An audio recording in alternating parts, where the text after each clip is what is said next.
Anarhiline poees. Minu põlgus pistab surnuks 100 000 sõdurit, 100 000 piiki, purustab pilpaiks armutult, tõukab 50 kuningat, 50 kuningriiki hukatusse. Minu viha on suurem kui raskekaliibrilisest haubitsaist heidet granaadid, raksatav välk, revolutsiooniline mass, kes kõrgele tõstnud mässuplakaadid. Tere tulemast, kallid vaatajad, saatesse Aeg meie ümber. Kuulsite katkendit Johannes Varest Barbaruse luuletusest. See juhatab meid ka sisse tänasesse teemasse, milleks on ühtlasi ka minu lemmikteema ajaluule. Oleme kutsunud tänaseks saatekülaliseks kirjandusajaloohuvilise Irje Salliku. Tere päevast, Irje! Tere päevast! Tere päevast! Küsiksingi teilt kohe alustuseks, et mida 20-ndatel tekkinud ajaluule endast kujutab? No, ajaluule on siis aktuaalsete sotsiaalsete probleemidega tegelev luule. Ja mis on selle luule teemaks? Paljusid luuletusi läbib globaalse katastroofi teema. Ja sellele vastandatakse maailma päästmise püüe. Paljusid inimesi kutsutakse üles enda paremaks muutmisele ja siis vägivalla vastu võitlemisele. Siis see temaatika ja väljendusviis, eriti need õuduskujundid on iseloomulikud ekspressionistlikule voolule, mis on pärit muidugi saksa kirjandusest.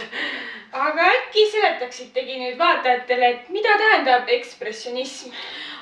Muidugi ekspressionismi eesmärgiks oli väljendada autori kujutlusi ja ideid jõuliste kujundite kaudu, mis andsid siis tõelisusest ülepaisutatud ja deformeeritud pildi. Kasutati ka palju hüperbooli. Hüperbooli ja mis selleks on? Hüperbool on kunstiline liialdus. Tooks mingi hea näite. Nagu näiteks kõikjal valitseb surm ja voolab veri. Vaat nii. Nii, tahtsin veel lisada, et ajaluule on Eesti ekspressionismi kõige silmatorkavam ilming, aga ometi ei saa selle nii-öelda taset pidada eriti kõrgeks. Luuletused on üsna ühetoonilised ja meenutavad saksa eeskujusid. Ainult üks mees suutis võõrapärased kujundid enda luules isikupäraseks ja äratuntavaks muuta.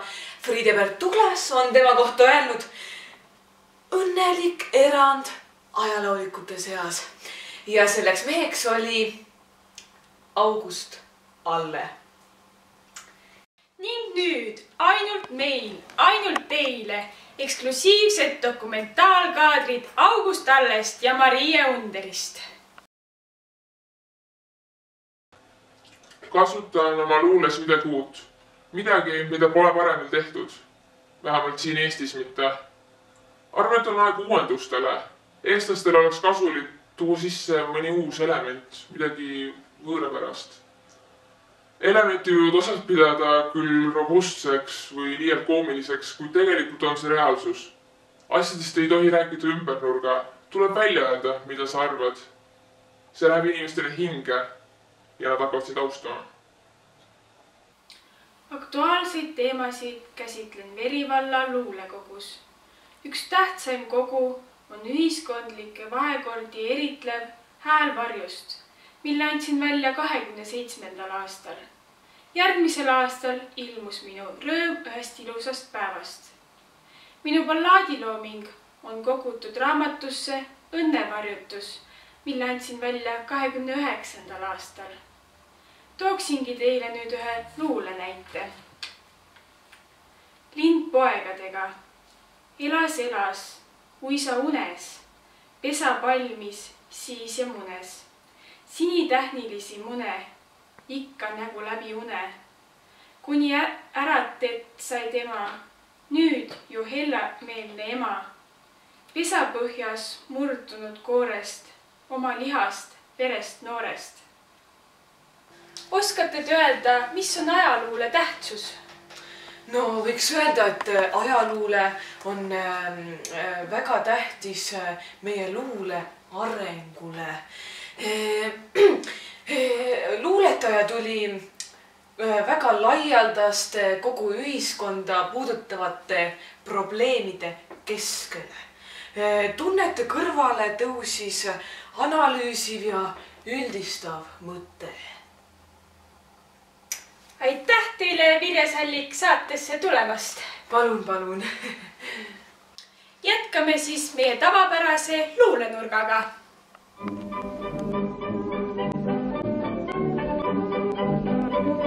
Riigikogu, August Alle, 2-3 oinast, parteisammast ja 97 lammast.